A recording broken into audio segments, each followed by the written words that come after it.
If you are a pesticide handler, as part of your job, there are a few more things that you need to know in addition to what we have just covered. Your boss cannot direct or allow workers to mix, load, or apply pesticides or assist in the application of pesticides unless the worker has been trained as a handler. Remember, under the WPS rule, you are considered a handler if you mix and load, apply, or assist with the application of pesticides. If you clean, handle, or adjust parts of application equipment, you are also considered a handler. Handlers must be at least 18 years of age. You should have already watched Part 1 of this training for worker and handler safety for Hawaii. If you have not, please go back and watch that video before watching this one. As a handler, you'll often be working with concentrated pesticide products.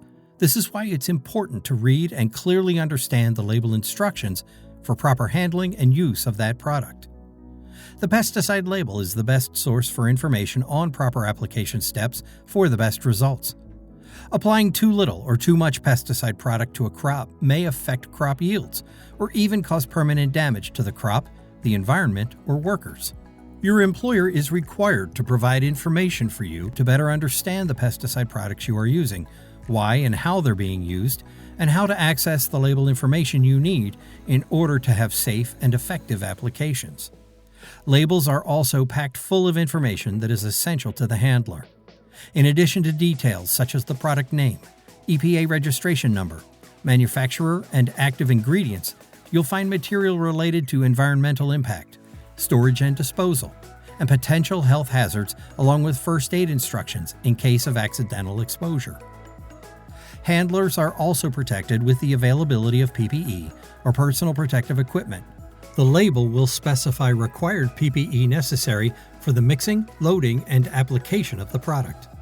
These requirements may differ depending on the product and the activity to be performed, so it's important to have a clear understanding of the necessary PPE in order to be properly protected. As mentioned in the previous program, your employer is responsible for providing, storing, and maintaining label-appropriate PPE along with the necessary training and evaluations related to its proper use. Remember, signal words that are found on pesticide labels are a very quick and easy way to understand the hazards that a particular product presents. Caution indicates the least toxicity if inhaled or absorbed through the skin. It may also cause eye irritation. Warning suggests a moderately toxic reaction due to exposure, which could include severe eye irritation or damage, as well as harsh physical effects. Danger indicates an elevated risk of eye damage and potentially serious physical damage and illness. Danger poison is the most deadly, as indicated by the skull and crossbones image that accompanies the signal word. Any exposure to such a product should be considered the most serious, requiring immediate emergency medical care. When applying pesticides, applicators and handlers also must observe application exclusion zones, or AEZs. The applicator must consider a circle or bubble around the application equipment as it travels through the treatment area and must ensure that people, such as other workers, facility neighbors, or passers-by, always remain outside of that bubble so they are not impacted or exposed to the pesticide. It is the applicator's responsibility to ensure that anyone who is not properly trained or protected does not come into any contact with the product being applied. The applicator must suspend a pesticide application if workers or other persons are in the application exclusion zone, either inside or outside the boundaries of the agricultural establishment, and must not resume the application as long as workers or other persons remain in the application exclusion zone. The AEZ can vary from 25 feet to 100 feet, depending on the type of application equipment and the product being applied. This is to minimize drift contact to all persons and not just the handler. Other considerations for the handler may be to make adjustments to application equipment, such as nozzle size or sprayer height. Sometimes it may make sense to notify workers or persons in the area and ask them to relocate, or the handler may simply need to apply in a different area until the original intended area is clear of people again. If the pesticide being applied requires posting of the treated area, it is the responsibility of the employer to see that signs are posted at the common access areas to the field. Other ways you can avoid pesticide exposure include being aware of your location and the work situation taking place in nearby areas. Sometimes weather or unusual conditions cause pesticide materials to land in places they're not intended to. Wind can cause pesticides to drift, and rain can cause runoff, which can possibly expose you to pesticides. Always avoid application areas as well as mist or dust clouds that may result from an application.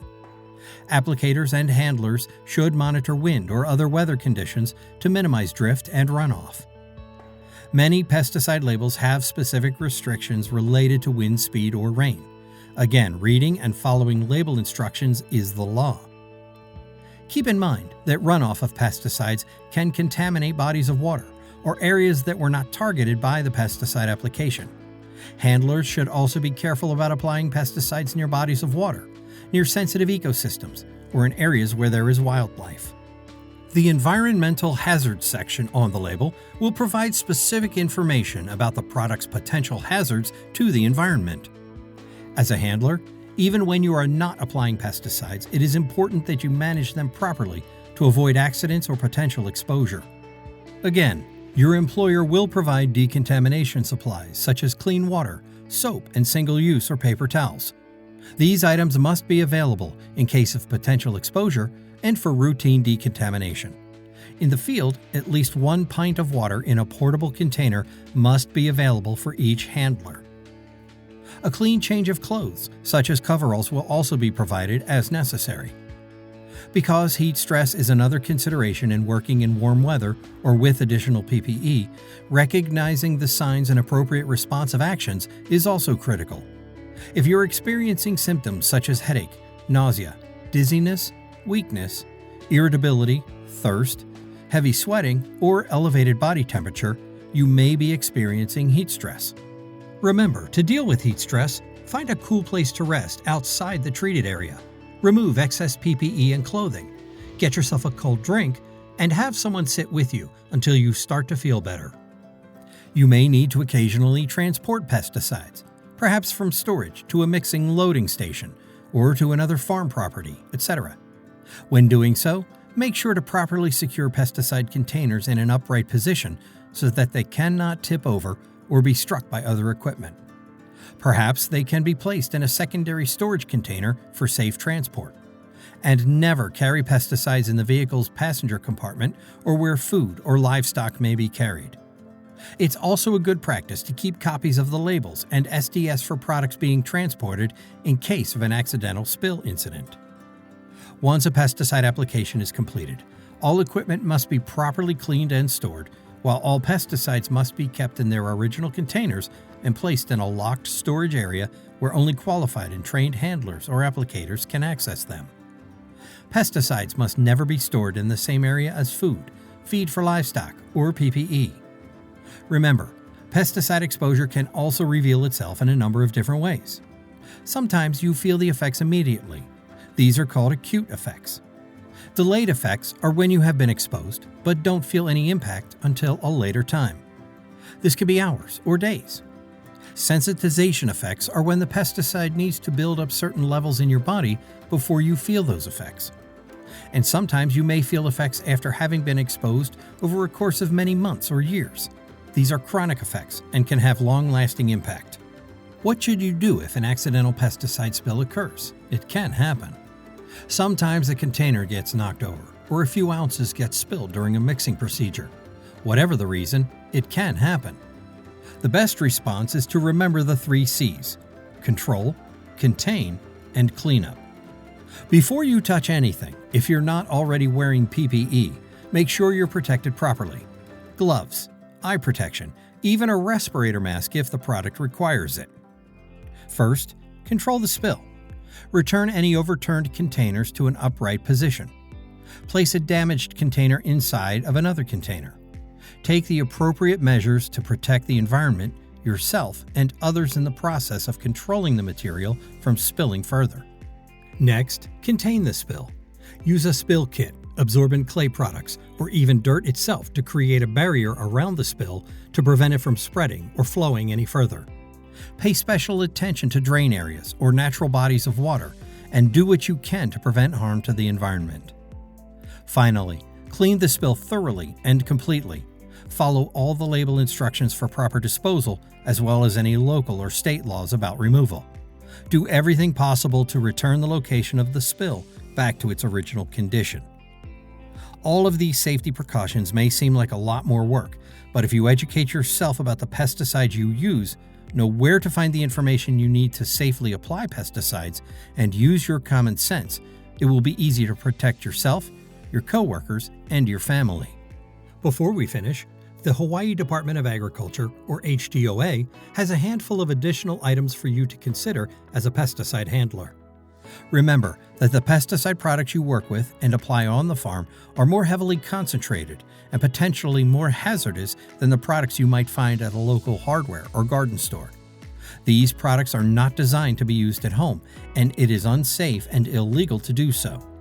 It's important to always read the product labels to understand their safe and proper use. Gloves come in a variety of thicknesses and sizes for proper fit and for essential protection. Refer to pesticide product labels to know which gloves are appropriate for the products being handled and the task being performed. Don't forget, when removing PPE, it's important to properly wash your gloves first and continue to wear them while all other pieces of PPE are removed. Then wash the gloves again before removing them last. Store PPE in a clean, dry place, away from extreme temperatures or chemical pesticides. Even low-level exposure to product elements can be hazardous and cause illness. As mentioned in the first part of the training for workers, pesticide containers are never to be used for any purpose other than for the product that was packaged in them. No amount of rinsing or cleaning can completely remove all residue from the container. Unless the label specifically allows for reuse, pesticide containers must always be disposed of according to label directions. Proper pesticide selection involves thoroughly reading and understanding the product label to make sure that all directions are followed.